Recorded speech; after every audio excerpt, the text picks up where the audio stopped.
Everyone, मैं हूं सपना और स्वागत है आपका मेरे चैनल साइंस बाय सपना सिंह में। आज का जो मेरा वीडियो है वो क्लास 9 स्टूडेंट्स के लिए है। Lesson 13 that is why do we fall ill हम पढ़ेंगे। बहुत ही इंटरेस्टिंग चैप्टर है, सो लेट्स स्टार्ट। तो सबसे पहले जो है why do we fall ill में हमें जानना है हेल्थ की डेफिनेशन के बारे में। That what is a health, हम हेल्थ की डेफिनेशन को क्या लिखेंगे। तो पहले जो है माना जाता था हेल्थ की डेफिनेशन की मतलब एक पर्सन हेल्दी है, कब वो पर्सन हेल्दी कहलाता था जब उसे कोई बीमारी ना हो, ठीक है, या फिर कोई इंजरी या कोई भी चोट वोट कुछ इस तरह का जो है फिजिकली मतलब वो पूरी अगर कोई फिट है तो हम बोलते थे that a person is healthy, ठीक है। बट अब जो है हेल्थ की डेफिनेशन चेंज हो चुकी है इन टाइम्स, ठीक है। जो आजकल हेल्थ की करंट डेफिनेशन चल रही है, एकदम लेटेस्ट वाली जो ट्रेंड में चल रही है, that is your health is a state of mental, मतलब आप दिमागी तौर पे जो है वो सही होने चाहिए, फिट फिजिकली मतलब आपकी बॉडी भी पूरी फिट होनी चाहिए, कोई बीमारी उमारी कुछ भी नहीं होना चाहिए, इंजरी चोटपूट है ना। एंड सोशल और सामाजिक तौर पे भी जो है आप सबको हाय हेलो नमस्ते भैया करते चलते होंगे, ठीक है। सो इसको हम कहते हैं हेल्दी पर्सन, ठीक है, जो फिजिकली मेंटली और सोशली एकदम फिट हो, ठीक है।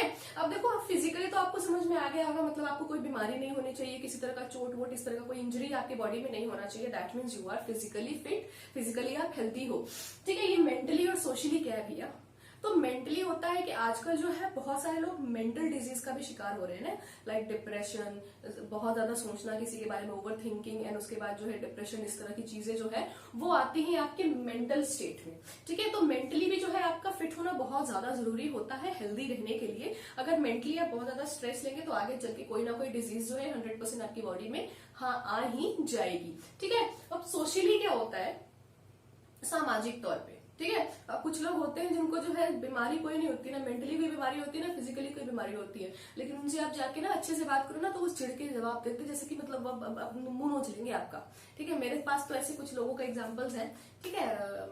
I will not take the name but yes, मतलब उनको ना कोई ढंग की बात भी बोलो ना, कोई उनसे अगर बात करने जाओ या फिर कुछ भी, तो ऐसे भड़क के जवाब देते हैं जैसे उनका पता नहीं कौन सा हमने खजाना चुरा लिया हो। तो उसी को कहते हैं सोशल वेलबींग। मतलब आपको जो है आपका जो नेचर होना चाहिए वो सोसाइटी में भी बहुत अच्छा होना चाहिए, बहुत अच्छा इन द सेंस की बुद्धू मत बनो, बट यस मतलब कि एक अच्छे वे में जो है आपको हर चीज का आंसर करना चाहिए किसी से भी, है ना। पागलों की तरह नहीं करना चाहिए, कोई आपको जवाब दे हाय ऐसे नहीं करना चाहिए, ठीक है। So let's start. नेक्स्ट है देखो अब क्या मैं कह रही हूँ, जब मैंने आपको हेल्थ की डेफिनेशन तो दे दी, ठीक है, that it is a state of mental physical and social well being, ठीक है। अब हमारे हेल्थ को क्या क्या चीजें मैटर करती हैं, ठीक है। तो कुछ पर्सनल इश्यूज हैं वो भी हमारे हेल्थ को मैटर करते हैं, प्लस कुछ कम्युनिटी इश्यूज हैं, they also matter to our health, ठीक है। क्योंकि it is a state of mental physical and social wellbeing, social wellbeing है क्योंकि समाज इसमें जुड़ा हुआ है हमारे को हेल्दी रखने में।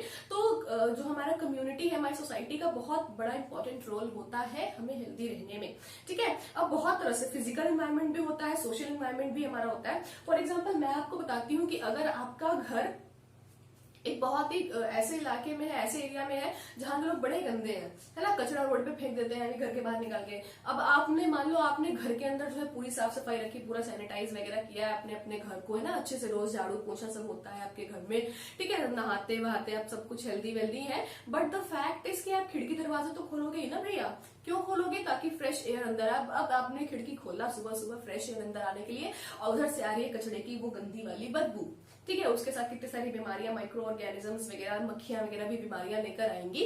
तो क्या आप उस ऐसे एनवायरनमेंट में हेल्दी रह पाएंगे, नहीं रह पाएंगे। तो आपका फिजिकल एनवायरनमेंट बहुत मायने रखता है कि किस तरह के एनवायरनमेंट में आप रह रहे हैं, ठीक है। तो ये तो हो गया फिजिकल एनवायरनमेंट कि आसपास जो है पूरे कम्युनिटी में, पूरे सोसाइटी में जो है साफ सफाई होनी चाहिए, ठीक है। आप अगर गवर्नमेंट जो म्यूनिसिपल कॉर्पोरेशन वगैरह के लोग होते हैं या फिर और भी बहुत सारे मतलब ऐसे ऐसे संस्थाएं हैं जो गवर्नमेंट ने बनाई है साफ सफाई करने के लिए, रोज का रोज गार्बेज वगैरह उठवाने के लिए, ऑल दैट।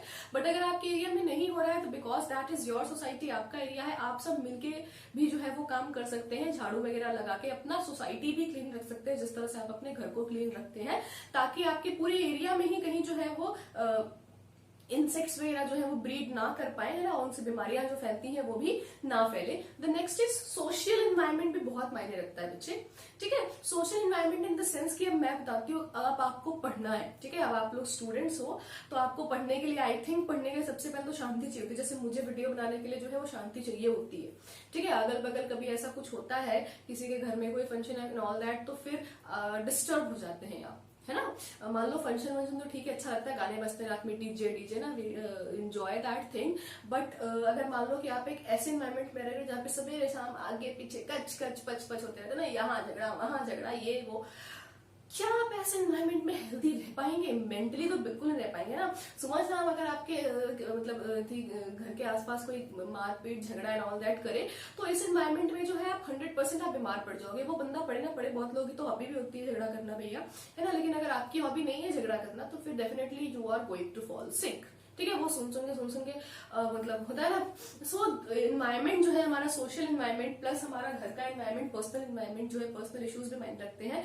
पर्सनली अब मान लो कि आप एक बहुत अच्छी सोसाइटी में रह रहे हो, साफ सुथरी first class well furnished society में रह रहे हो, लोग भी बड़े अच्छे आपके आसपास पढ़े लिखे लोग हैं, समझदार लोग हैं, लेकिन आप खुद की पर्सनल हाइजीन मेंटेन करके नहीं रख पा रहे हो। Personal hygiene in the sense कि आप गंदे तरीके से रहते हो, नहाते धोते नहीं हो, जैसे जैसे खाना खा लेते हो, बाहर से फ्रूट्स आए सब्जियां बिना काटे धोए, बिना धोए जो है आपने बना लिया खा लिया एंड ऑल दैट, ठीक है। तो ये सारी चीजें, और स्पेशली दिस टाइम जो चल रहा है, जो कोरोना पीरियड चल रहा है, पता नहीं कब तक चलेगा, गॉड नोस, जल्दी शायद खत्म हो जाए, है ना। इस टाइम पे तो बहुत ज्यादा मतलब ये इंपॉर्टेंट हो चुका है कि हम public hygiene plus personal hygiene को मेंटेन करके रखें, है ना। जब भी आप बाहर जाओ, you should wear mask, you should carry sanitiser with you always, और घर पे भी आके जो है अच्छे से मतलब कपड़ा जो है पहन के वो चेंज वेंज करके हाथ वाथ धो के, मतलब पूरा जो है आप कोई भी चीजों को हाथ लगाओ घर के इस तरह से। तो ये सारी चीजें आपको गाइडलाइंस फॉलो करनी चाहिए, ऑन डेली बेसिस भी आपको ये सारी चीजें करनी चाहिए। नॉट ओनली दिस कोरोना आया तब से हम लोग कह रहे हैं कि हमेशा अपने हाथ वाथ साफ रखने चाहिए, ऐसे भी जो है आपको अक्सर अपने हाथों को धोते रहना चाहिए, सैनिटाइजर वगैरह यूज करते रहना चाहिए, ताकि कोई जर्म्स वगैरह जो है, क्योंकि आप पब्लिक प्लेस में जब बाहर निकल रहे हो तो कहाँ पे किसने किस हाथों से किस चीज को छुआ है, यू डोंट इवन नो, है ना। तो अपना जो मतलब जो भी हाइजीन है उसको मेंटेन करके रखना जरूरी होता है, ठीक है। उसके बाद अगर आप बात करें डिजीजेस की, तो अब आपको पता कैसे चलता है कि आपको कोई बीमारी हुई है? सपोज आपको कोई बीमारी हो गई अंदर, है ना, कुछ भी, तो आपको पेट खराब हो गया, आपके लूज मोशंस हो गए, मतलब कोई वायरस गया आपके स्टमक में और उसने आपके डाइजेस्टिव सिस्टम को खराब कर दिया है, ठीक है। तो जो उसकी वजह से आपको क्या हो गया, आपको लूज मोशंस हो गए हैं, ठीक है। तो वो जो वायरस अंदर गया है ना, उसने चुपचाप अगर कोई ऑर्गन खराब कर दिया, ठीक है, और अगर आपको तो फिर आपको मान लो लूज मोशन हुआ, तब आपको पता चला। तो लूज मोशन क्या है? लूज मोशन सिम्टम है, ठीक है, वो आपको दिखाई दे रहा है, वो सिम्टम है जिससे आपको ये पता चला कि आपको बीमारी हुई है, ठीक है। मैं जैसे कि बता रही हूँ, जैसे कि फॉर एग्जांपल बॉडी के जो फंक्शंस है वो खराब हो जाते हैं। कोई एक बॉडी का ऑर्गन है या फिर कोई ऑर्गन सिस्टम है, उसका जो फंक्शनिंग है, जब कोई बीमारी होती है तो वो खराब हो जाता है।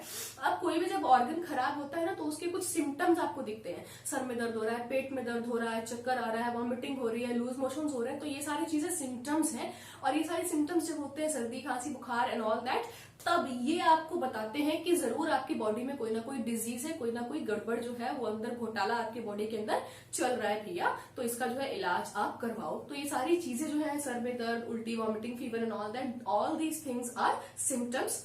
अब अगेन अलग अलग बीमारियों के लिए जो है वो अलग अलग सिम्टम्स हो सकते हैं, ठीक है। और कुछ सिम्टम्स जो है वो बहुत सारी बीमारियों में कॉमन भी होते हैं। फॉर लाइक जो हेडेक है, सर में दर्द हो रहा है, it may be because of typhoid. मुझे तो जब भी सर में दर्द होता है मुझे डर ही लगता है कि मुझे टाइफाइड हो गया फिर से ना, ऑलरेडी 4 बार हो रखा है मुझे।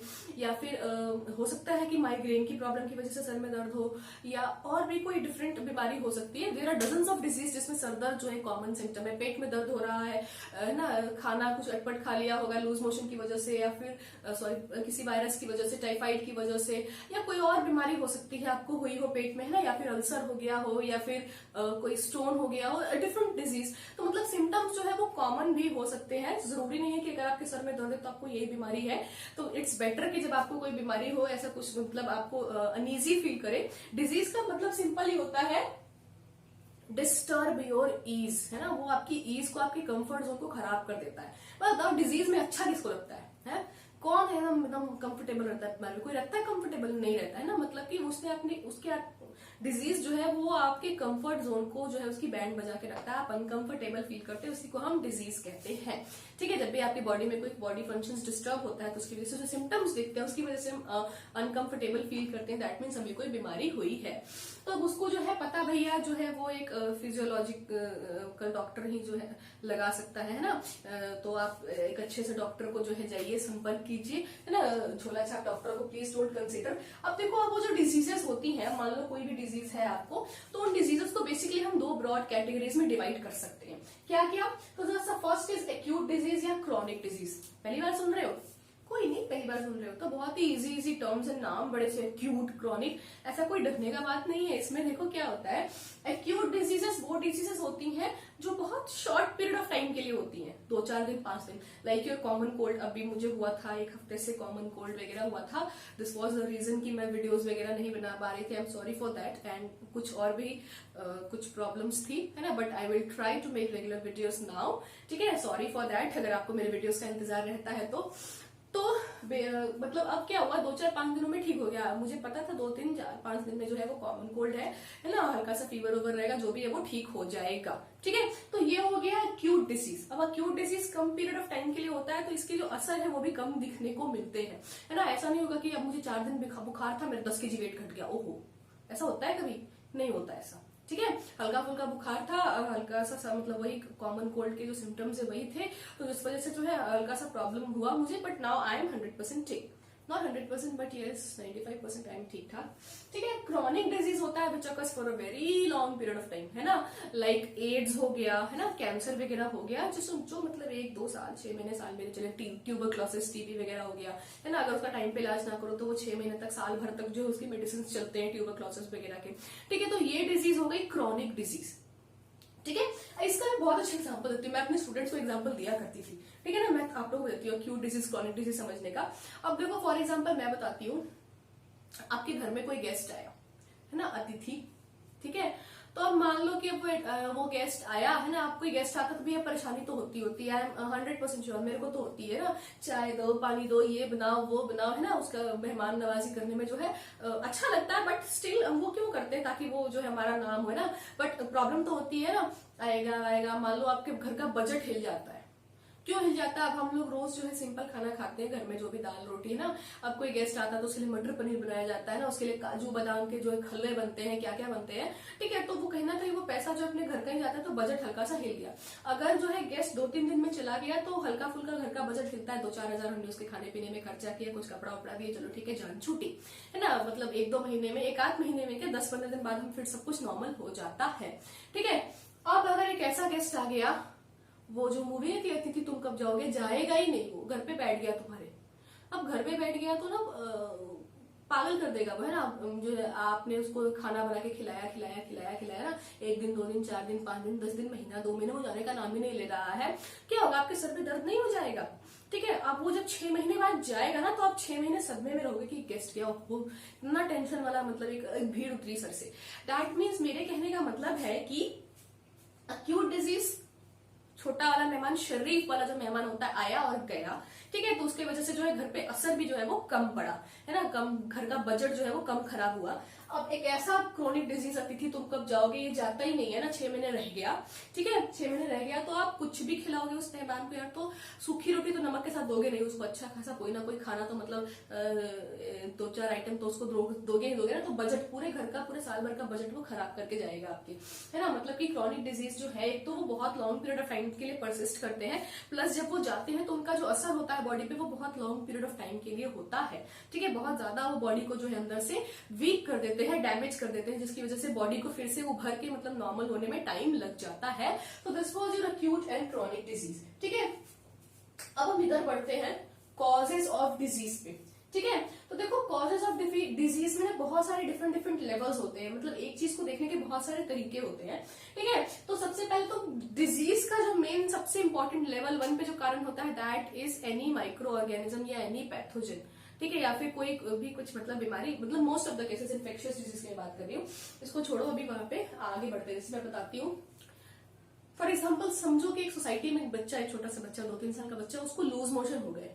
ठीक है, उसका पेट खराब हो गया, डायरिया वगैरह उसको हो गया। तो अब डायरिया उसको हुआ तो सबसे पहला कारण उसको डायरिया का क्या हो सकता है, मे बी कोई वायरल इन्फेक्शन उसको हुआ होगा ड्यू टू वायरस। ठीक है, तो this use your immediate cause, है ना, किसी बेबी को जो लूज मोशन हुआ वो उसका हो जाएगा सबसे नंबर 1 का कॉज, वायरस उसकी बॉडी में गया और उसको लूज मोशन हो गए। ठीक है, मान लो लूज मोशन किसकी वजह से हुए, तो कोई कॉन्टेमिनेटेड वाटर उसने कंज्यूम किया था। अब हो सकता है कि उस एरिया के सारे बच्चे वही कॉन्टेमिनेटेड वाटर पी रहे हो, सब लोग। ठीक है, तो फिर उस पर्टिकुलर उस सिंगल बेबी को ही जो है लूज मोशंस क्यों हुए, बाकी बच्चों को लूज मोशंस क्यों नहीं हुए, इसलिए नहीं हुए क्योंकि कहीं ना कहीं उस बेबी का जो इम्यून सिस्टम था वो वीक था, है ना। उसकी बॉडी के अंदर जो सोल्जर्स है, जो फाइटर सेल्स है, व्हाइट ब्लड सेल्स है, उनके पास इतनी कैपेसिटी नहीं थी कि वो उस वायरस से जो है फाइट करके उसको उस डिजीज से बचा पाए। बाकी जो बच्चे हैं उनका खान पान बहुत अच्छा था, जिसकी वजह से जो है वो उनका इम्यून सिस्टम जो है वो स्ट्रांग था। अब हो सकता है इम्यून सिस्टम जो है जेनेटिकली भी वीक हो, कुछ के होते हैं जेनेटिकली जो है बहुत ज्यादा उनका इम्यून सिस्टम वीक होता है, जिसकी वजह से वो बहुत बीमार पड़ते हैं, या फिर जो है काफी हद तक जो है वो खाने पीने पे भी डिपेंड करता है कि किस तरह का न्यूट्रिशियस बैलेंस डाइट आप ले रहे हो, या फिर आप मतलब कैसा भी खाना बेबी को दे रहे हो। ठीक है, इम्यून सिस्टम इस पे डिपेंड करता है। तो जो दूसरा लेवल जो मतलब है, ठीक है, कंट्रीब्यूटरी कॉज है।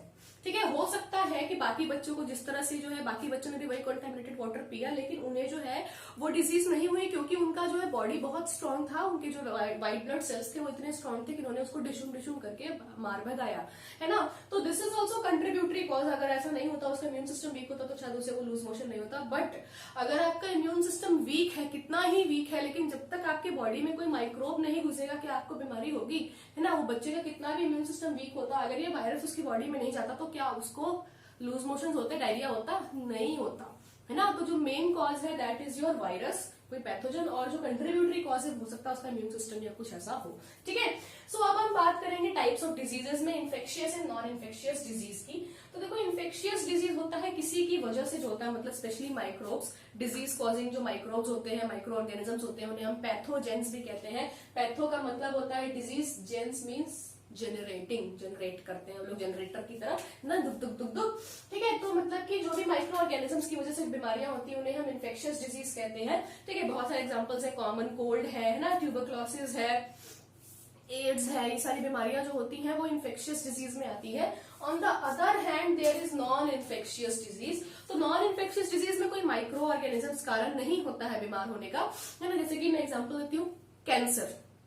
कैंसर में क्या होता है, कैंसर में जो है वो सेम टाइप ऑफ सेल्स जो है वो मतलब जनरेट होना शुरू हो जाती है, जिसकी वजह से मतलब कोई एक पर्टिकुलर माइक्रो ऑर्गेनिज्म की वजह से कैंसर जो है वो नहीं होता है, इंटरनल कॉज की वजह से जो है कैंसर हो जाता है। कुछ सेल्स पागल हो जाती हैं, पागलों की तरह डिवाइड करना शुरू हो जाती हैं। ठीक है, ट्यूमर हो गया, कैंसर हो गया, पथरी वगैरह हो गया, स्टोन वगैरह जो हो जाता है, इस तरह की चीजें हैं जो, ठीक है, तो इस तरह की बीमारियां जो होती हैं वो आती हैं आपकी नॉन इन्फेक्शियस डिजीजेस में।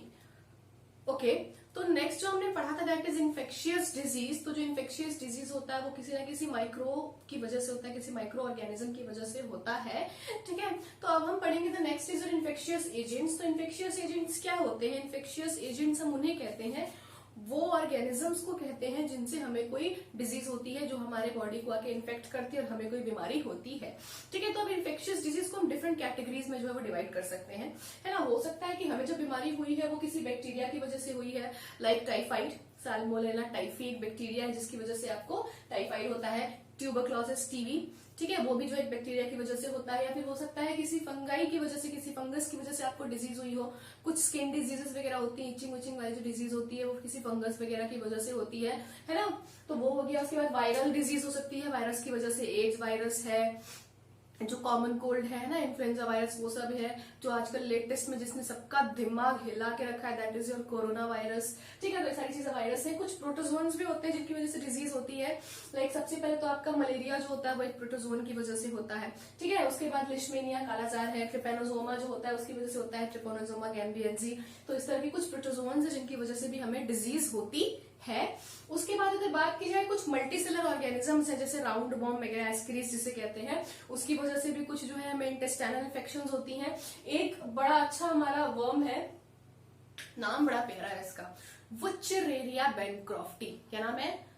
वुचरेरिया बेनक्रॉफ्टी। इसकी वजह से हमें होता है एलिफेंटाइसिस। वो जो पैर हाथ के कितने मोटे मोटे फूल जाते हैं, उसी को हम कहते हैं एलिफेंटाइसिस। ठीक है, तो ये जो है विचरेरिया बैनक्रॉफ्टी की वजह से होता है, which is a multicellular organism, एक वॉर्म है एक तरह का। ठीक है, तो ये हो गए different different types of disease. अब मैंने ये कैटेगरीज आपको इतनी सारी कैटेगरीज क्यों बताई, भैया बीमारी तो बीमारी होती है ना। तो ये कैटेगरीज इंपॉर्टेंट होती है इलाज में, फॉर द ट्रीटमेंट। ठीक है, अब कैसे मैं बताती हूँ। देखो क्या होता है, अब हमने जो है बैक्टीरिया, फंगाई, वायरसेस, प्रोटोजोन्स की जो ग्रुपिंग है वो क्यों की है, क्योंकि बैक्टीरिया जितने भी डिफरेंट डिफरेंट तरह के बैक्टीरिया, आपको कोई भी बैक्टीरिया हो, है ना, वो टाइफाइड का हो या टीबी का हो या किसी और चीज का बैक्टीरिया हो, कुछ जो बॉडी फंक्शंस होते हैं वो सारे बैक्टीरियाज में कुछ कॉमन होता होगा।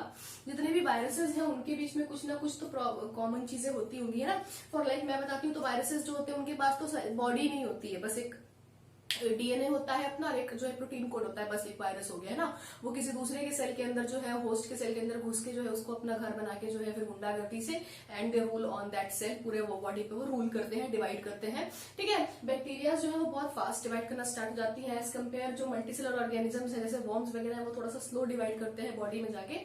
ठीक है, फंक्शन ही अलग अलग होते हैं। ठीक है, लेकिन आपस में जो वायरसेस है, डिफरेंट वायरसेस, उनका आपस में कुछ फंक्शन जो है वो कॉमन होता होगा। ठीक है, तो इनके ट्रीटमेंट में बड़ा काम आता है ये पता करना। हो सकता है कि कोई एक मेडिसिन जो हो, अब 2-3 अलग तरह की बैक्टीरियाज है, लेकिन उनके लिए कोई एक ही मेडिसिन जो है वो काफी हो, जिसकी वजह से वो सारे बैक्टीरियाज मर जाते हो। तो बेसिकली जो मेडिसिन होती है वो 2 तरह की होती है, एक नैरो स्पेक्ट्रम, एक broad spectrum. This is not your topic, में थोड़ा सा बस आपको एक्सप्लेन कर देती हूँ। जैसे कि मैं बताती हूँ, ब्रॉड स्पेक्ट्रम हुआ, ठीक है, जैसे कि जो एक से ज्यादा बीमारियों पे वो जो दवा ली जाए। ठीक है, जैसे मैं आपको एग्जांपल देती हूँ, जब आपको बुखार वगैरह होता है, ठीक है, तो हो सकता है कि आपको किसी डिफरेंट डिफरेंट बैक्टीरिया की वजह से बुखार हुआ। आपको थोड़ी पता है मुझे ये पर्टिकुलर बैक्टीरिया मेरे बॉडी में घुसा है, इसने मुझे बीमार कर दिया। पता होता है? नहीं पता होता। लेकिन जब आप डॉक्टर के पास जाते हो तो डॉक्टर थोड़ा बहुत आपको एग्जामिन करता है, और आपको उसको लगता है कि चलो शायद किसी बैक्टीरिया की वजह से है, तो उसको जो है ये वाली डिजीज, मतलब सॉरी, ड्रग जो है वो दे देते हैं, है ना। ये जो है एंटीबैक्टीरियल एंटीबायोटिक, सॉरी, है ना, एंटीबायोटिक दे देते हैं, ठीक हो जाएगा ना। लगभग जो है आप 90% ऑफ द टाइम आप ठीक भी हो जाते हो। कभी कभी ऐसा होता है कि एग्जामिन करने में मतलब कि गलती हो जाती है, या फिर हो सकता है कि वो बैक्टीरिया ना हुआ हो। ठीक है, लेकिन मोस्ट ऑफ द टाइम जो है डॉक्टरों को भी नहीं पता होता है कि भाई कौन सा बैक्टीरिया होगा, लेकिन वो एक एग्जाम, मतलब उनको एक आइडिया हो जाता है उन लोगों को, मतलब एक्सपीरियंस की वजह से, कि भाई कौन सा बैक्टीरिया हो सकता है, किस कैटेगरी का बैक्टीरिया हो सकता है। ठीक है, कोई भी बैक्टीरिया होगा, आपने एक एंटीबायोटिक लिया, आप ठीक हो गए, है ना। यू डोंट नो कि यही वाला बैक्टीरिया है वही वाला बैक्टीरिया है। तो क्यों? क्योंकि जो बैक्टीरिया है उन सबका जो ना आपस में कुछ कॉमन है, कुछ फंक्शंस जो है कॉमन है, और उसी बेसिस पे जो है वो ड्रग्स तैयार होते हैं, दवाइयां तैयार होती है। मान लो कि अब जो है जो तरीका होता है बैक्टीरिया का डिवाइड करने का, है ना, डीएनए मल्टीप्लाई करने का, वो तरीका जो है उसी जो आपने ड्रग्स लिया वो डीएनए मल्टीप्लिकेशन रोक देता है बैक्टीरिया का जाके, है ना। अब उसी प्रोसेस से जिस जिस बैक्टीरिया में डीएनए मल्टीप्लिकेशन होता होगा वो सबके प्रोसेस को रोकेगा। कोई भी बैक्टीरिया हो, अगर वो प्रोसेस उसमें होता होगा तो वो उसको रोक देगा, है ना। लेकिन वो जो तरीका बैक्टीरिया यूज करते हैं वो सेम तरीका वायरस यूज नहीं करता है ना। तो जो बैक्टीरिया के लिए आप जो मेडिसिन ले रहे हो, आप वायरस के लिए वो मेडिसिन आप नहीं दे सकते हो। क्यों? क्योंकि वो बॉडी फंक्शन हो सकता है कि वो बॉडी फंक्शन हो ही ना वायरस में, है ना। वो डिफरेंट बॉडी फंक्शन उसका है, अपने फंक्शन अलग है, तो जब वो फंक्शन ही प्रेजेंट नहीं है तो वो ड्रग आप देके क्या करोगे। ठीक है, दिस इज द रीजन कि अलग अलग कैटेगरीज में हम डिवाइड करते हैं, ताकि ड्रग्स ट्रीटमेंट करना जो है वो बीमारियों का आसान हो जाए। ठीक है, उसके बाद हम बात करेंगे कि जो इन्फेक्शियस डिजीज है वो फैलती किस तरह से। मतलब ये देखो, उदास सा एक इन्फेक्टेड पर्सन है और एक ये मुस्कुराता हुआ हेल्दी पर्सन है। तो इस उदास से इन्फेक्टेड पर्सन से इस चमचमाते हुए हेल्दी पर्सन तक बीमारियां किस किस तरह से पहुंचेगी, उसी को हम कहते हैं मीन्स ऑफ स्प्रेड, है ना। ये जो इन्फेक्टेड पर्सन है तड़प रहा है कि मैं किस तरह से इस हेल्दी पर्सन को जो है इन्फेक्ट करूं, तो ये किस किस वेज को यूज कर सकता है। याद रखिएगा, ये सारी वेज जो है वो अलग अलग बीमारियों के लिए है। समझ में आ रही है बात? जरूरी है कि एक ही बीमारी को जो इतने अलग अलग तरह से आप जो है वो फैला सकते हो। डिफरेंट डिजीजेस जो है उनका मीन्स ऑफ स्प्रेड जो है वो डिफरेंट होता है ना। फॉर लाइक कोरोना तो हवा से ही फैल रहा है, हम सुन रहे हैं। कुछ डिजीजेस होती हैं जो पानी से फैलती हैं, है ना, कुछ जो है वो टच से फैलती हैं, कुछ जो है वो फ्लूइड कांटेक्ट के थ्रू फैलती हैं। तो अलग अलग बीमारियों के लिए अलग अलग मीन्स ऑफ स्प्रेड होता है। जरा ध्यान से हम देखें, जब होता है डायरेक्ट कांटेक्ट में जो है आपका सीधा सीधा सेक्सुअल कांटेक्ट आता है। ठीक है, तो जो एड्स वगैरह तरह की बीमारियां होती हैं, ये सारी चीजें जो है वो सेक्सुअल कॉन्टैक्ट वगैरह से फैलती हैं, डायरेक्ट कॉन्टैक्ट से, फ्लूइड कॉन्टैक्ट की वजह से फैलती है। ऐसे नॉर्मली जो है हाई हेलो वगैरह से जो है एड्स वायरस एक बॉडी से दूसरी बॉडी में नहीं जाता है। ठीक है, दूसरा अगर बात की जाए बाई एयर, हवा से फैलता है, बहुत सारी डिजीज है, कॉमन कोल्ड है ना, आज छू छींक मारो सामने वाला, अगर वो ड्रॉपलेट्स एयर में गए और बाई चांस जो है वो सामने वाले ने ब्रीथ कर लिया और ड्रॉपलेट्स उसके अंदर गया तो वो भी बीमार हो जाएगा, उसको भी जो है वो कॉमन कोल्ड हो जाएगा, है ना। कोरोना वायरस भी इसी तरह से फैल रहा है, that's why they are saying कि एक मास्क पहन के रखो, है ना। वैसे तो स्नीजिंग कफिंग में हमेशा हमको जो हैंकी या फिर ऐसे हाथ वगैरह का यूज करना चाहिए, बिकॉज वो ताकि वो जो भी इन्फेक्ट जो हमारे जो वाटर ड्रॉपलेट्स जो निकल रहे हैं, है ना, नोज माउथ में से, उनमें जो वायरसेस प्रेजेंट है वो स्प्रेड ना हो, फैले ना, है ना, तो बीमारी किसी को ना हो। बट कॉमन कोल्ड वगैरह जो है उतना कुछ खास सीरियस बीमारी नहीं है, इसलिए हम उतना ज्यादा सीरियस नहीं होते। बट लाइक कोरोना देखो सो सीरियस, है ना, बहुत ज्यादा सीरियस डिजीज है, इसीलिए जो है लोगों को टेंशन हो जाती है।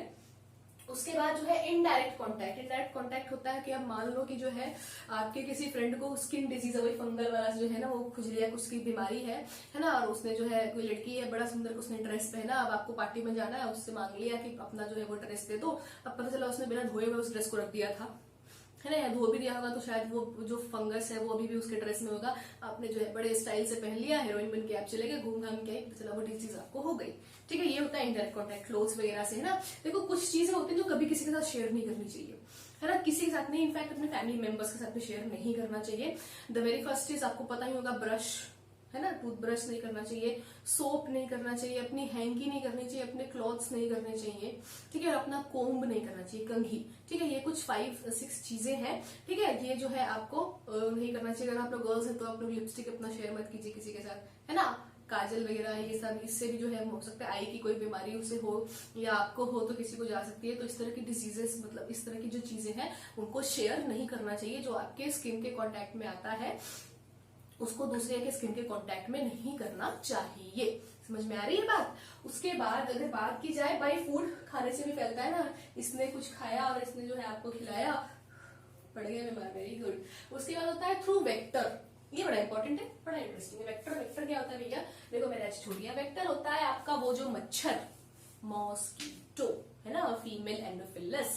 देखो वो क्या करती है, वो बड़ी बेशरम होती है। वो क्या करती है, मान लो इस बंदों ने जो इसका मुंह लटका हुआ है, इसको मलेरिया हुआ पड़ा है, दैट मीन्स इसके अंदर जो है वो मलेरिया का प्रोटोजोआ जो है वो प्रेजेंट है, माइक्रोब्स जो है मलेरिया के इसकी बॉडी के अंदर प्रेजेंट है, ठीक है। प्लाज्मोडियम वाइवैक्स जो है इसकी बॉडी के अंदर प्रेजेंट है। अब मच्छर ने उसको काटा, तो उसके मुंह में आ गया सारा प्रोटोजोआ। अब फिर जाके उसने इसको काट दिया, इसके चमचमाते हुए चेहरे पे काट दिया, वो प्रोटोजोआ इसके बॉडी के अंदर चला गया, अब इसको भी जो है वो मलेरिया हो गया। तो वेक्टर वो होते हैं जो एक हेल्दी पर्सन, एक अनहेल्दी पर्सन से, एक इन्फेक्टेड पर्सन से एक हेल्दी पर्सन में डिजीज को फैलाने का जो काम करते हैं, जो भी ऑर्गेनिजम्स, मच्छर, मक्खी, है, ये सारे जो ऑर्गेनिजम्स होते हैं इन्हीं को हम वेक्टर्स कहते हैं।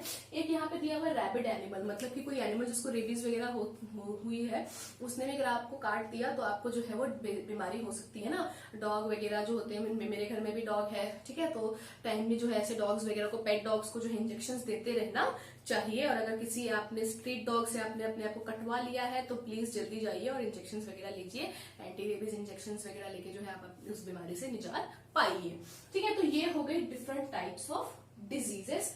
So the next topic is principles of treatment, ठीक है। तो प्रिंसिपल्स ऑफ ट्रीटमेंट, ठीक है, देखो कहने का मतलब है कि जब भी अब आपको कोई बीमारी अब हो गई, ठीक है, कोई भी डिजीज इन्फेक्शियस या नॉन इन्फेक्शियस, चलो हो गई जो होनी थी, अब उसे ट्रीट कैसे करें, उसे जो है ठीक कैसे किया जाए। तो जो ड्रग्स लेंगे, जो मेडिसिन हम लेंगे, वो किस बेसिस पे डिपेंड करते हैं, ठीक है। तो आपने देखा होगा आजकल आप लोग को, मान लो कि मैं एक सिंपल एग्जांपल देती हूँ, आपको फीवर हो गया, ठीक है, किसी बैक्टीरिया या किसी माइक्रोब की वजह से जो है वो आपको फीवर हो गया, ठीक है। अब जो है आप उसके लिए दवा लेते हो, ठीक है, तो ध्यान रख, आपको पता भी होगा, है ना, आपने ध्यान दिया भी होगा कि आप क्या लेते हो। तो सबसे पहले तो एक पैरासिटामोल लेते हैं हम, है ना। तो पैरासिटामोल क्या करता है, तो देखो पैरासिटामोल करता है कि जो हमको फीवर हुआ है ना, उसका जो टेम्परेचर हमारी बॉडी का बढ़ा है उसको कम कर देता है। मतलब बेसिकली आप एक मेडिसिन ऐसा लेते हो कि जो सिम्टम्स हो रहे, मान लो सर में दर्द है, लूज मोशंस हो गए ना, वॉमिटिंग हो रही है एंड ऑल दैट, तो जो भी सिम्टम्स या फीवर है, जो भी सिम्टम्स है उसको कम करने के लिए आप एक मेडिसिन लेते हो।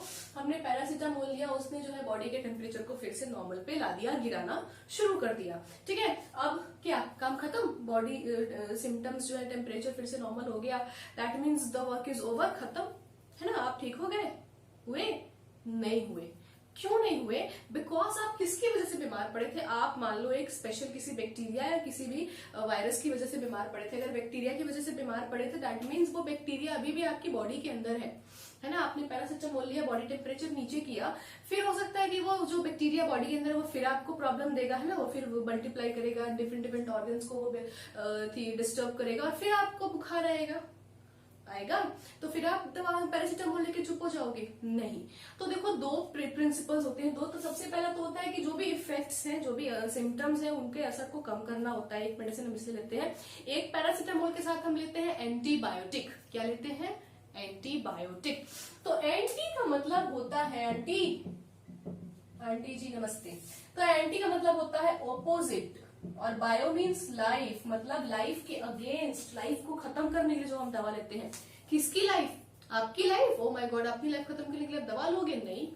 तो ये जो एंटीबायोटिक हम वर्ड यूज करते हैं, ये यूज करते हैं माइक्रोब्स के लिए, मतलब माइक्रोब्स की लाइफ के अगेंस्ट जो है, जो ड्रग्स होते हैं उन्हीं को एंटीबायोटिक्स कहते हैं। उनको मारने के लिए, माइक्रोब्स को मार गिराने के लिए जो हम ड्रग्स का यूज करते हैं उसी को हम एंटीबायोटिक कहते हैं। ठीक है।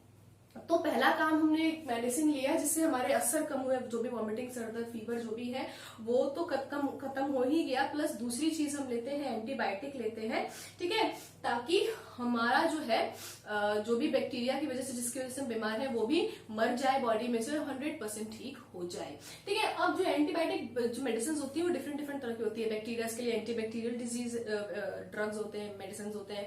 वायरस के लिए एंटीवायरल मेडिसिन होते हैं। अब देखो होता क्या है, जो एंटीबैक्टीरियल मेडिसिन है वो बनाना थोड़ा इजी होता है as compare to antiviral medicine बनाना। जो आजकल देख रहे हो कोरोना का कितना दिक्कत हो रहा है उसकी वैक्सीन को बनाने में। अब तो शायद बन गया है, थैंक गॉड बन गया है ना, जल्दी हमें अवेलेबल हो जाए ताकि हम अपने आप को बचा पाए। देखो होता क्या है, बैक्टीरिया जो होते हैं उनके पास वो अपने सारे बॉडी फंक्शंस को खुद से परफॉर्म करते हैं। न्यूट्रिशन से लेकर respiration, excretion, multiplication and all that, मतलब उनके पास बहुत सारे जो है वो बॉडी फंक्शंस होते हैं। और अगर कोई एक भी बॉडी फंक्शन हमने रोक दिया किसी भी ड्रग की वजह से, तो जो बैक्टीरियाज मर सकते हैं। जैसे हम भी मर सकते हैं अगर हमारा एक कोई भी बॉडी फंक्शन परमानेंटली ब्लॉक कर दिया जाए, रोक दिया जाए, है ना। रेस्पिरेशन, एक्सक्रीशन, डाइजेशन में से कोई एक जो रोक दिया जाए, तो क्या आप मर नहीं जाओगे? 100% मर जाओगे। इसलिए बैक्टीरियाज भी होते हैं ना, उनके भी बॉडी फंक्शंस में से किसी एक फंक्शन को भी, इंपॉर्टेंट फंक्शन को जो लाइफ सस्टेन करने के लिए जरूरी है, उसको अगर हमने रोक दिया तो वो मर जाएगा। तो क्योंकि बैक्टीरिया में बहुत सारे प्रोसेसेस होते हैं, बहुत सारे फंक्शंस होते हैं, तो उनके लिए जो है एंटीबैक्टीरियल मेडिसिन तैयार करना बहुत आसान होता है। लेकिन वायरसेस बड़े बेशरम होते हैं ना, ये उनके पास होता ही नहीं कुछ खोने के लिए, कोई फंक्शन नहीं होता। सारे फंक्शंस तो ये आपके बॉडी में घुस के, आपके सेल के अंदर घुस के उसके परफॉर्म करते हैं, राइट। उनके खुद के तो फंक्शन ही नहीं होते। वो एक डीएनए रेप्लिकेट करता है, बहुत ही कम ही फंक्शंस होते हैं बैक्टीरिया में। एक उसके पास डीएनए होता है, एक प्रोटीन कोट होता है ना। तो हम अब उनके पास जो फंक्शंस अवेलेबल है वायरस के पास, उसी फंक्शंस को मारने के लिए जो है हमें मेडिसिन तैयार करनी पड़ती है। वो थोड़ा सा डिफिकल्ट हो जाता है। दिस इज द रीजन, है ना, कि जो है वो मेडिसिन वगैरह अवेलेबल नहीं है। फॉर एग्जाम्पल एड्स वायरस की भी मेडिसिन अभी 100% नहीं आई है जिससे एड्स वायरस ठीक हो जाए। तो ऐसा क्यों होता है? जो एड्स वायरस का जो वायरस है ना, वो बड़ा ही बेशरम है। वो पता है किसकी तरह है? वो है एकदम ओसामा बिन लादेन की तरह, एकदम टेररिस्ट है वो, टेररिस्ट। देखो क्या करता है एड्स वायरस आपका, मैं आपको थोड़ा सा सिंपल आपको शॉर्ट करके बताती हूँ। जैसे कि मान लो कि अब एक टेररिस्ट है, उसको जो है पुलिस ने पकड़ लिया, है ना। तो पुलिस पकड़ के देखते हो फोटो खिंचवाती है, राइट लेफ्ट ऐसे वैसे करके उसके जो फोटो खींच के रख ली उन्होंने, है ना। अब जो है वो भाग गया, फरार हो गया जेल से, है ना। अब जो है पुलिस जो है पुलिस उसकी फोटो छिपवाएगी ना, पोस्टर्स छिपवाएगी पूरे शहर में, पूरे कंट्री में कि ये टेररिस्ट ऐसा ऐसा दिखता भागा है ना। अब वो क्या किया उसने, भागते अपनी प्लास्टिक सर्जरी करवा ली भैया, फेस ही चेंज करवा लिया उसने। क्या ढूंढ पाएंगे फिर उसे? मान लो फिर पकड़ लिया उसने, है ना, पुलिस ने जैसे तैसे करके उसको पकड़ ही लिया फिर से दोबारा से, तब तक उसने फिर भागा, फिर प्लास्टिक सर्जरी उसने करवा ली। वो फेस बार बार बदल रहा है, तो क्या उसको पकड़ना आसान है? उसको मारना इजी है? नहीं इजी है। This what your HIV virus do, है ना। एड्स वायरस जो होता है वो इतना बेशरम होता है कि आपके बॉडी में जिस शेप में वो अवेलेबल है, मतलब कि एक पर्सन के बॉडी में जिस शेप में वो अवेलेबल है, उस बॉडी से उसको निकाल के जब मतलब देखा जाता है, एग्जामिन किया जाता है, उसके शेप के अकॉर्डिंग जो है वो मेडिसिन वगैरह बनती है, तब तक जो है वो बंदा क्या करता है, HIV वायरस दूसरे की बॉडी में जाता है तो शेप चेंज कर लेता है। अब वो रहा ही नहीं, उसने अपनी प्लास्टिक सर्जरी कर ली, रूप बदलने में वो माहिर है, just like Osama bin Laden, है ना। ओ माय गॉड, अब क्या हुआ? अब तो उसने तो चेंज कर लिया अपना, तो है ना, हमने मेडिसिन किसी और चीज के लिए बनाई थी, किसी और शेप के लिए बनाई थी, और वो कोई और शेप हो गया है ना। तो दिस इज द रीजन कि एड्स वायरस का जो मेडिसिन है वो बनाने में इतनी प्रॉब्लम हो रही है।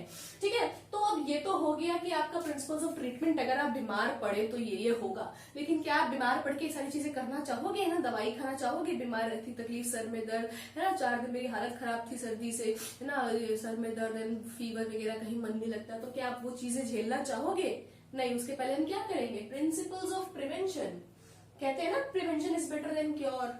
बचा लो अपने आप को, बीमार ही मत पड़ने दो अपने आप को, है ना, तो फिर टेंशन ही नहीं दवा सब खाने का। ठीक है, तो अब प्रिंसिपल्स ऑफ प्रिवेंशन क्यों इंपॉर्टेंट होता है? देखो मैं बताती हूँ, अगर मान लो आपको कोई बीमारी हो गई सपोज, तो 3 चीजें हैं जो 100% होगी ही होंगी, 3 ड्रॉबैक्स हैं, ठीक है, जो आपके होंगे ही होंगे। तो सबसे पहला ड्रॉबैक है कि अगर आपको कोई बीमारी हुई, कोई भी बीमारी हुई, सिंपल एक टाइफाइड अगर मैं एग्जांपल देती हूँ, ठीक है, तो आपको टाइफाइड हुआ, आपने मेडिसिन वगैरह लिया, आप ठीक हो गए, ठीक है, लेकिन 100% आप ठीक नहीं होते हैं। ठीक है, 100% जो है आपकी बॉडी रिकवर नहीं कर पाती है, कुछ ना कुछ जो है अभी भी आपकी बॉडी का डैमेज हो जाता है। फॉर एग्जाम्पल मेरा जो पर्सनल मतलब जो है नजरिया है, फॉर एग्जाम्पल मुझे टाइफाइड जब हुआ था फर्स्ट टाइम, 2 बार लगातार मुझे टाइफाइड हो गया था 1 मंथ के अंदर, एंड फ्रॉम दैट डे मुझे जो है ना सर में हमेशा दर्द रहता है, ऑलवेज ऑलवेज। उसके पहले मुझे हेडेक की प्रॉब्लम बिल्कुल नहीं थी, ठीक है, लेकिन जब से मुझे टाइफाइड हुआ है ऑलवेज मेरा सर एक पर्टिकुलर टाइम पे जो है, इतने टाइम के बाद वो दर्द करना शुरू हो जाता है। तो ये एक ड्रॉबैक है, मतलब कि ये चीज जो है वो डैमेज हो चुकी है, मतलब जो अब टाइफाइड तो मुझे नहीं रहा, बट स्टिल वो चीज अभी भी मेरे साथ होती है ना। तो कुछ ना कुछ चीज ऐसी होती है, मतलब बॉडी का कोई एक छोटा सा पार्ट भी, बहुत ज्यादा लेकिन छोटा पार्ट भी डैमेज हो जाता है, जो कभी भी रिकवर नहीं हो पाता है। तो सबसे पहले तो ड्रॉबैक ये हो गया भैया, बीमारी कोई भगवान ना करे इसलिए कोई किसी को बीमारी हो।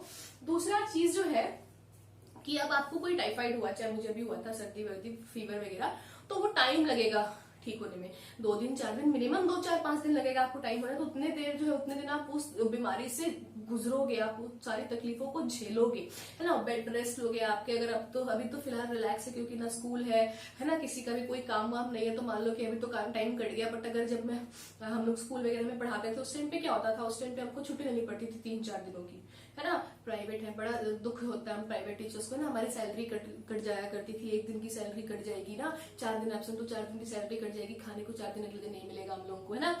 तो मतलब इस तरह की चीजें, ठीक है। या फिर आप अगर एज अ स्टूडेंट हो ना, 9th-10th क्लास के आप स्टूडेंट्स हो, अगर आप टाइम स्कूल चल रहा होता है, अगर आप बीमार पड़ जाए, आपने हफ्ता भर जो है वो बंक कर दिया, स्कूल आप नहीं गए, तो क्या होगा, कुछ इंपॉर्टेंट चीजें जो उस टाइम पढ़ाई गई हैं फिर वो आप कवर नहीं कर पाओगे आगे, राइट। मतलब कि आपको छूट गया वो आपकी सारी चीजें, प्लस आपने 1 हफ्ता तकलीफ झेला वो अलग, ठीक है। उसके बाद जो थर्ड थिंग होता है दैट इज कि आप जो है as a source of infection काम कर रहे हो। मान लो अगर आपको टाइफाइड हो गया या आपको मलेरिया हो गया, ठीक है, या फिर मान लो आपको कॉमन कोल्ड हो गया, अब आपको सर्दी हुई, आप स्कूल जा रहे हो, मान लो आपको जबरदस्ती नहीं, थोड़ा सा बुखार है, स्कूल चल जाते हैं ना, और वहां पे जो है आपने इतने सारे आपके फ्रेंड्स हैं, आपने बीच में किया आच्छू, है ना, हो सकता है कि आपसे बहुत सारे लोगों को, फिर 3-4-5 आपके फ्रेंड्स को भी जो है बीमारियां हो गई, जैसे कोरोना फैल रहा है इस तरह से। Why it is dangerous? Because ऐसा नहीं है कि आपको कोरोना हो रहा है तो सिर्फ आप की जान खतरे में जा रही है, अगल बगल जितने लोग आपके कांटेक्ट में आएंगे सबको होने का डर है ना, क्योंकि वो हवा से डायरेक्ट फैलता है तो उसको जो है होने के चांसेस और ज्यादा बढ़ जाते हैं, ठीक है। तो आप जो है as a source of infection काम कर रहे हो, कि फिर आप बीमारी फैलाने वाला सोर्स बन रहे हो, ठीक है। तो इससे बेटर है कि हम बीमार पड़े ही ना, अगर हम ऑटोमेटिकली बीमार पड़ना कम हो जाएंगे। क्यों? वाई गवर्नमेंट इज सेइंग कि आप घर में रहो, जितना हम एक दूसरे से दूर रहेंगे, घर में रहेंगे ना, ऐसे लोगों के कांटेक्ट में नहीं आएंगे जिनको ऑलरेडी कोरोना वगैरह है, वो कम लोगों के कांटेक्ट में आएंगे तो कम लोगों को बीमारी फैलेगी, कम लोगों को फैलेगी तो कम लोगों का इलाज हो सकता है, उसको रोका जा सकता है ना। आप सारी चीजें चलती रहेंगी, स्कूल कॉलेज सब चल रहा होगा ना, इससे उससे होता, उससे उसको होता, पूरे ऑल ओवर द कंट्री में सबको हो जाता, ठीक है। तो क्या होता, बहुत प्रॉब्लम हो जाता ना। अब सबका इलाज करना भाई कैसे पॉसिबल है, ना उतने बेड है, ना उतनी फैसिलिटीज है ना, गरीब देश, छोटा सा प्यारा सा देश है हमारा, गरीब क्या क्या करेंगे, हमारी सरकार अकेले इतनी गरीब सरकार है ना, हमारे पास तो बड़ा सारा पैसा है, गवर्नमेंट के पास पैसा ही नहीं, छोड़ो, दैट इज अनदर केस। तो इस तरह से जो है ये 3 ड्रॉबैक्स जो है वो होते ही होते हैं। तो इससे बेटर है कि हम अपने आप को बीमारी से बचा ले, अपने आप को प्रिवेंट कर ले। अब प्रिवेंशन जो है वो 2 तरह के होता है, एक होता है जनरल, एक होता है स्पेसिफिक। मतलब जनरल प्रिवेंशन क्या होते हैं, कुछ चीजें जो आपको फॉलो करनी चाहिए हमेशा, है ना, अपना हाइजीन मेंटेन करके रखना चाहिए, हमेशा नहाना चाहिए साफ पानी से, हेल्दी फूड खाना चाहिए, साफ सुथरे फ्रूट्स वेजिटेबल्स को धो के अच्छे से खाना चाहिए, खाना ढक के रखना चाहिए, है ना, हैंड वॉश खाने के पहले, खाने के बाद अच्छे से हैंड वॉश करना चाहिए, है ना, हमेशा हैंकी कैरी करना चाहिए स्नीज करने के पहले, कफ करने के पहले, ठीक है। एक दूसरे से जो है अनहेल्दी फूड नहीं खाना चाहिए। मतलब ये सारे बहुत सारे पर्सनल हाइजीन है जो आप मेंटेन करके रखते हैं ना, मतलब किसी के कॉमन यूटेंसिल्स या कॉमन क्लॉथ्स या ये सब सारी चीजें शेयर नहीं करनी चाहिए। कुछ जनरल वेज है, आप साफ सुथरा रहो कि हेल्दी फूड खाओगे। घर के आसपास अगर मान लो कि मच्छर मक्खी नहीं आ रहा है, पूरा घर साफ सुथरा रख रहे हो, डेटॉल वगैरह से चीजों को धोते हो, सब कुछ करते हो, मतलब आप तो आपके बीमार होने के चांसेस जो है वो घट जाते हैं। ऑन अ जनरल वे अगर आप अच्छा फूड, बैलेंस डाइट फूड ले रहे हो, आपका इम्यून सिस्टम दैट मीन्स आप अंदर से स्ट्रांग हो, है ना, प्लस आप अपना हाइजीन पूरा साफ सुथरा सब कुछ मेंटेन करके रख रहे हो, तो ऑटोमेटिकली आपको बीमारी जो है वो कम होने के चांसेस हो जाते हैं, ठीक है। तो ये तो हो गया जनरल वेज, ठीक है। अब आते हैं कुछ स्पेसिफिक वेज। तो जनरल वेज में क्या हो सकता है? जनरल वेज में सबसे पहला मान लो कि कोई एयरबॉर्न डिजीज है, जैसे कि निमोनिया, जैसे सर्दी वर्दी या कोरोना वगैरह है, तो इसके लिए हम क्या कर सकते हैं? जो ओवर क्राउडेड प्लेसेस है हम उसको अवॉइड कर सकते हैं। ज्यादा भीड़ भड़ाके में नहीं घुसना चाहिए जबरदस्ती, है ना। वो जो सब्जी मंडी वाला जो इलाका होता है उसमें जबरदस्ती किसी लोग घुस जाते हैं, मतलब जो भी ओवर क्राउडेड जगह है बिना वजह जो है ओवर क्राउडेड बस वगैरह में या पब्लिक प्लेसेस में जो है ज्यादा ट्रेवल नहीं करना चाहिए, जिससे जो है एयरबॉर्न डिजीजेस से हम अपने आप को बचा सकते हैं। वाटरबॉर्न डिजीज के लिए आप क्या कर सकते हैं? जैसे टाइफाइड है, कॉन्टेमिनेटेड वाटर या फूड वगैरह जो उससे फैलता है, उसके लिए आप क्या कर सकते हो? तो आप हमेशा जो वाटर लो उसको प्योरीफाई करो, ठीक है। फिल्टर वगैरह जो घर में आरओ वगैरह लगाओ। अगर नहीं है तो सिंपली जो है आप जो पीने का पानी है उसको सिंपल एक बॉईल कर लो, फुल टेम्परेचर पे उसको अच्छे से बॉईल करके ठंडा करके पियो। बॉईल करने से उसके सारे माइक्रोब्स जो है वो मर जाएंगे और जो है पानी साफ हो जाएगा। तो आप ऐसा जो है प्योर वाटर पीजिए, मतलब साफ पानी पीजिए, है ना। कॉन्टेमिनेटेड वाटर को आप अवॉइड कीजिए, तो आप वाटर बॉर्न डिजीजेस से बच सकते हैं। अब आया वेक्टर ट्रांसमिटेड डिजीजेस, बहुत सारे मच्छर वगैरह से, जैसे कि मच्छर से मलेरिया फैलता है, तो उसके लिए आप क्या कर सकते हो? आप अपना इन्वायरमेंट जो है साफ सुथरा रख सकते हो। इन्वायरमेंट में आप ये देख सकते हो कि कहीं आसपास जो है पानी वगैरह जमा ना हो, है ना। इस तरह से चीजें जो भी मतलब जो मच्छर मारने वाले जो बाकी चीजें जो है वो उस तरह की मेडिसिन जो है वो गवर्नमेंट भी जो है टाइम टू टाइम जो है वो मतलब डलवाती है हर जगह जो है वो, है ना। मच्छर मारने के जो मेडिसिन उनको स्प्रे किया जाता है जब डेंगू या इस तरह की चीजें फैलती हैं। आप भी जो है पर्सनल हाइजीन मेंटेन करके रखिए। आसपास जो है पानी वानी जमा अगर आपके एरिया में हो रहा है तो आप उसे मत जमा होने दीजिए, है ना। पॉन्ड्स वगैरह में, तालाब, अगर घर के आसपास तालाब वगैरह है तो उसमें जो एक स्पेशल मछली आती है गैम्बूजिया करके, उसे आप लोग जो है वो पाल सकते हैं ना, उसकी रेयरिंग कर सकते हैं। बिकॉज गैम्बूजिया मछली जो है वो मॉस्किटो लार्वा को फीड करती है, मॉस्किटो के जो अंडे होते हैं उन्हें खा जाती है, तो अंडे खा जाएंगे तो मच्छर होंगे नहीं। तो इस तरह की चीजें जो है आप कर सकते हैं। मतलब ये कुछ जनरल वेज हो गए जिनसे आप प्रिवेंशन ले सकते हैं। The next is your specific way, ठीक है। जनरल वे में जो है एक और चीज आपका अभी मैंने बताया, मतलब आपको इम्यून सिस्टम, ठीक है। अब देखो क्या हो रहा है, इम्यून सिस्टम जो है सबसे at the end of the day सबसे ज्यादा इंपॉर्टेंट है। आपके अंदर का बॉडी, आपके अंदर के जो व्हाइट ब्लड सेल्स है, जो सोल्जर सेल्स हैं, उनका भी स्ट्रांग होना बहुत जरूरी है, इम्यून सिस्टम, ठीक है। मान लो कि हम इतने सारे प्रिकॉशंस वगैरह लेते हैं सारी चीजें, बट स्टिल कभी ना कभी जो है अब आप क्राउडेड जगह तो अवॉइड कर सकते हैं, बट अगर आप स्टूडेंट हो या टीचर हो या फिर आप जॉब वॉब कर रहे हो तो आप अपने जगह पे तो वर्क प्लेस पे तो जाओगे ही जाओगे। अब वहां पे किसी को जो है कॉमन कोल्ड वगैरह हुआ है ना, तो वहां से जो है आपको आने के चांसेस तो है ही। हो सकता है कि आपकी बॉडी में, फॉर एग्जांपल मैं बताती हूँ, जैसे कि क्लास में एक बच्चे को सर्दी हो गई, उसने छींका, है ना, उसके आसपास बहुत सारे लोगों के मतलब बॉडी के अंदर जो है फिर वो निमोनिया का जो है वो इन्फ्लुएंजा का जो है वो वायरस गया होगा, बट सबको सर्दी नहीं होती है। क्यों नहीं होती है? बिकॉज जब उनकी बॉडी के अंदर वो पर्टिकुलर माइक्रोब जाता है तो उनकी बॉडी के अंदर जो व्हाइट ब्लड सेल्स हैं, सोल्जर सेल्स हैं, वो उस पर्टिकुलर माइक्रोब से ढुशुम ढुशुम करते हैं और उसको मार के भगा देते हैं, ठीक है। तो उसको बीमारी नहीं होती है। तो डिशुम डिशुम करने के लिए आपके अंदर के जो सोल्जर्स हैं उनका स्ट्रांग होना जरूरी है। तो अगर आपका बॉडी अंदर से स्ट्रांग है, इम्यून सिस्टम जिसको हम कहते हैं, वो डिशुम डिशुम करने वाले को, तो इम्यून सिस्टम अगर आपका स्ट्रांग है तो आपको बीमारी होने के चांसेस फिर से घट जाते हैं। अब आपका इम्यून सिस्टम बनता किन चीजों से है? तो इम्यून सिस्टम बनता है एक परफेक्ट बैलेंस डाइट से, ठीक है। अगर आप अच्छा खासा खाना खा रहे हैं, जो भी बैलेंस डाइट है, अगर आप प्रॉपर अमाउंट में उसे कंज्यूम कर रहे हैं, तो ऑटोमेटिकली आपका इम्यून सिस्टम जो है वो स्ट्रांग हो जाता है। इसलिए हमेशा जो है वो फ्रूट्स, वेजिटेबल्स, हरे वेजिटेबल्स को और जो सीजनल फ्रूट्स वगैरह होते हैं, ठीक है, उनको खाते रहना चाहिए, ठीक है। ओके, सो नेक्स्ट जो होता है वो स्पेसिफिक वे होता है, मतलब कि एक पर्टिकुलर इस डिजीज के लिए हम स्पेसिफिक क्या प्रिवेंशन ले सकते हैं। तो वो चीज जो है वो डिपेंड करती है हमारे इम्यून सिस्टम पे, ठीक है। इम्यून सिस्टम पे कैसे डिपेंड करती है? तो देखो क्या होता है, बहुत अच्छा एग्जांपल आपकी बुक में भी दिया हुआ है स्मॉल पॉक्स का।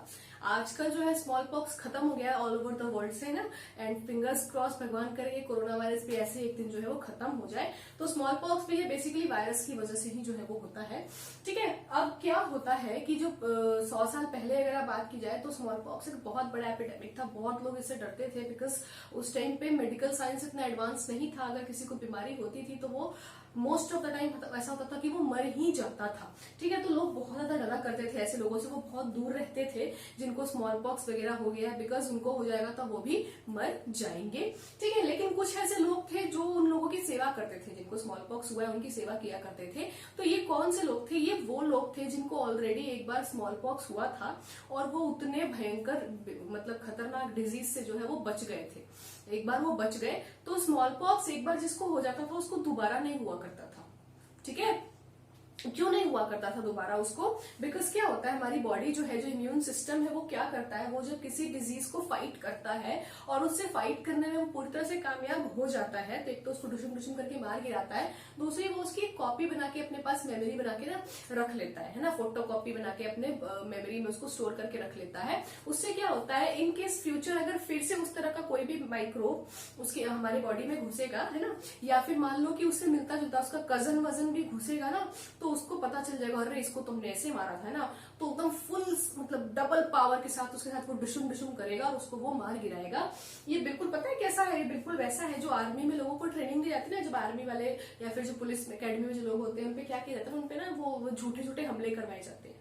ठीक है, अब जैसे कि आर्मी में तुम गए तो तुमको डायरेक्ट थोड़ी भेज दिया जाएगा जाओ बॉर्डर पे जो है वो गोलीबारी करो, नो। पहले क्या करता है, पहले आपको जो है ट्रेनिंग दी जाती है। कैसे ट्रेनिंग दिया जाता है? आप पे जो है वो झूठे नकली अटैक्स करवाए जाते हैं। वो नकली अटैक्स आप सर्वाइव करते हो, उनसे जो है लड़ते हो आप लोग, है ना, इस तरह के सीन बनाए जाते हैं, आप उनसे फाइट करते हो और फिर मतलब दैट मीन्स वो आपको प्रिपेयर करते हैं कि इस तरह से ही जो है आपको करना है फील्ड में। बट क्योंकि वो नकली अटैक्स होते हैं तो उतने ज्यादा तो आप मतलब वो वायलेंट नहीं हो पाते। लेकिन जब असली फील्ड में उतरते हैं सोल्जर्स, है ना, जब वो बॉर्डर पे हमारे देश के जब वीर सोल्जर्स उतरते हैं तो पूरी मतलब डबल ट्रिपल जितनी भी उनकी फोर्स होती है उसके साथ वो उतरते हैं और वो डिशुम डिशुम करके जो है रियल टेररिस्ट को जो है वो मार भगाते हैं। उसी तरह से जो होते हैं हमारे बॉडी का इम्यून सिस्टम भी होता है, बिल्कुल हमारे एकदम वीर बहादुर सोल्जर्स की तरह होता है। तो उनकी भी हम ट्रेनिंग देते हैं, उसी प्रोसेस को हम इम्यूनाइजेशन कहते हैं। ठीक है, ये वैक्सीनेशन के थ्रू दी जाती है। आजकल वैक्सीनेशन का प्रोसेस बहुत चल रहा है, आप लोग सुन रहे हैं ना, कोरोना की वैक्सीन। तो ये सारी चीजें क्या है, वैक्सीन आ जाएगी तो जो है आराम मिल जाएगा, या फिर बहुत सारे डिजीजेस की ऑलरेडी वैक्सीन है भी हमारे मतलब अवेलेबल है, जैसे कि टिटनेस हो गया, डिप्थेरिया हो गया, है ना, पोलियो की वैक्सीन हो गई। तो देखो क्या करते हैं, मतलब कि ना आपको जो है ना उस तरह का जो है ना मिमिक्री की जाती है, आपके इम्यून सिस्टम के साथ जो है उसको बोका बनाया जाता है, बुद्धू बनाया जाता है उसको। ठीक है, जिस तरह का जो भी आपका किसी भी जो भी डिजीज है वो जिस तरह का दिखता है उस तरह के लोगों से जो है उसका मतलब एक वीक डोज स्मॉल अमाउंट में जो है वैक्सीन की फॉर्म में आपकी बॉडी में डाला जाता है। ठीक है, अब क्या करता है, वो जो आपकी बॉडी में वो जाता है, वो उसका जो मिमिक्री, उसका जो जुड़वा मतलब नकल करने वाला बॉडी में, तो वो जो है हमारा इम्यून सिस्टम उसके खिलाफ फाइट करता है, क्योंकि वो बहुत वीक डोज हमने डाला होता है, तो इम्यून सिस्टम उसको फाइट कर लेता है। रियली में आपको कोई डिजीज नहीं होती है, लेकिन उसको फाइट करने के बाद उसकी मेमोरी बना के वो अपने पास स्टोर करके इम्यून सिस्टम रख लेता है। इन केस फ्यूचर में जब रियली में उस तरह का कोई डिजीज आपकी बॉडी में माइक्रोब घुसता है तो जो आपका इम्यून सिस्टम है उसको याद रहता है कि अच्छा ऐसे तो दिखने वालों को हमने ऐसे उड़ाया था, डिशुम डिशुम किया था, चलो इसके साथ भी वैक्सीन किया जाए, एकदम फुल फोर्स के साथ वो डिशुम डिशुम करते हैं, उसको मार के जाते हैं और आपको जो है वो डिजीज नहीं होती है। इनफैक्ट अभी भी बहुत सारी डिजीजेस हैं जो दोबारा नहीं होती, लाइक मीजल्स वगैरह जो माता निकल आती है, है ना, उस तरह की डिजीजेस जो है वो दोबारा नहीं होती है। क्यों? क्योंकि एक बार जब वो हो जाती है तो उनका इम्यून मतलब की बॉडी में जो है उनकी मेमोरी बन जाती है, इम्यून सिस्टम को याद रहता है कि इसको ऐसे मारा था हमने, तो दोबारा जब वो बॉडी में आता है तो उसको हम ऐसे मार गिराते हैं। ठीक है, तो वैक्सीनेशन के थ्रू जो है हम अपने इम्यून सिस्टम को स्ट्रॉन्ग कर पाते हैं, इम्यूनाइजेशन जो है वो बॉडी को प्रोवाइड कर पाते हैं। आजकल जो है वो बहुत सारे ऐसे बीमारियां चली है, लाइक पोलियो वायरस जो है ऑलमोस्ट अब इंडिया में जो है वो पोलियो के न्यू केसेस देखने को बिल्कुल भी नहीं मिल रहे हैं। 100% जो है इंडिया पोलियो फ्री हो चुका है, क्योंकि पोलियो वैक्सीन जो है 5 इयर्स के बच्चों को दिया जाता था। हेपेटाइटिस ए है ना, टेटनस है, ठीक है, बहुत सारी डिजीजेस हैं, डिप्थीरिया वगैरह हैं, जिनके वैक्सीन जो है वो अर्ली एज में ही जो है वो बच्चों को दे दी जाती है। ठीक है, जिसकी वजह से जो है आपका बॉडी ऑलरेडी जो है वो वैक्सीन मतलब मतलब की वजह से जो है इम्यूनाइजेशन मिल जाती है आपके बॉडी को, आपका बॉडी के पास जो मेमोरी होती है कि इस पर्टिकुलर डिजीज के माइक्रोब को जो है कैसे मारा जाए और आप उसे मार गिराते हैं। This process is known as vaccination. Vaccination के थ्रू ये दिया जाता है। अब ये जो प्रिवेंशन है ये स्पेसिफिक कैटेगरी में आता है, ठीक है। मतलब आपको जो भी वैक्सीनेशन दी जाती है एक स्पेसिफिक एक पर्टिकुलर एक डिजीज के लिए दी जाती है। ऐसा नहीं होगा कि आपको टिटनेस की वैक्सीन दी गई तो आपको पोलियो नहीं होगा, ऐसा नहीं है। तो डिफरेंट डिफरेंट बीमारियां हैं। आजकल बीच में चला था रुबेला वायरस का जो है मतलब वैक्सीन चला था बीच में, है ना, वो भी बच्चों को दिया जा रहा था। तो इस तरह की जो वैक्सीनेशन है, वैक्सीन जो है वो बहुत ज्यादा हेल्पफुल है। आज के डेट में ना मेडिकल साइंस ने इतना एडवांसमेंट, इतनी इम्प्रूवमेंट की है ना, कि आज जो है हम इतनी जल्दी, बहुत जल्दी कहा जाएगा, अगर कोरोना वायरस की वैक्सीन सचमुच बन गई है और अगर लोगों को मिलना स्टार्ट हो गया है तो दैट मीन्स बहुत जल्दी बन गया है, ठीक है। इतनी बड़ी बीमारी जिसका कोई इलाज ही नहीं है, ठीक है, उसकी वैक्सीन बन जाना इट्स अ गिफ्ट। सो ठीक है, आज की मेरे इस वीडियो में इतना ही। चैप्टर मैंने पूरा खत्म कर दिया है, ऑलमोस्ट मैंने सारे टॉपिक्स जो है इस चैप्टर में जो इंपॉर्टेंट टॉपिक्स हैं उनको कवर किया है ना। दिस इज योर ड्यूटी कि आप इसे बहुत अच्छे से पढ़िए एक बार, ठीक है, और इसे समझिए। आई एम श्योर आपको ये चैप्टर समझ में आएगा। This chapter is very interesting and अगर आपको समझ में नहीं आ रहा है तो प्लीज आप मुझे जो है नीचे कमेंट में बताइए कि मैम ये टॉपिक क्या है एंड ऑल दैट। डेफिनेटली मैं आपके क्वेश्चंस के आंसर दूंगी। अगर आप कमेंट में जो है वो अगर कंफर्टेबल नहीं है तो आप मुझे इंस्टाग्राम पे फॉलो भी कर सकते हैं या फेसबुक पे भी जो है मुझे आप वहां पे भी रिक्वेस्ट भेज सकते हैं। मैं आपके आंसर जरूर दूंगी, आपके क्वेश्चंस के आंसर। सो मेरा इंस्टाग्राम हैंडल है सपना रॉक्स देसी गर्ल, सपना सिंह के नाम से मैं फेसबुक यूज करती हूँ। सो और अगर आपको वीडियो पसंद आया तो प्लीज इसे लाइक कीजिए, सब्सक्राइब कीजिए मेरे चैनल को और शेयर कीजिए इसे। Thank you and have a nice day.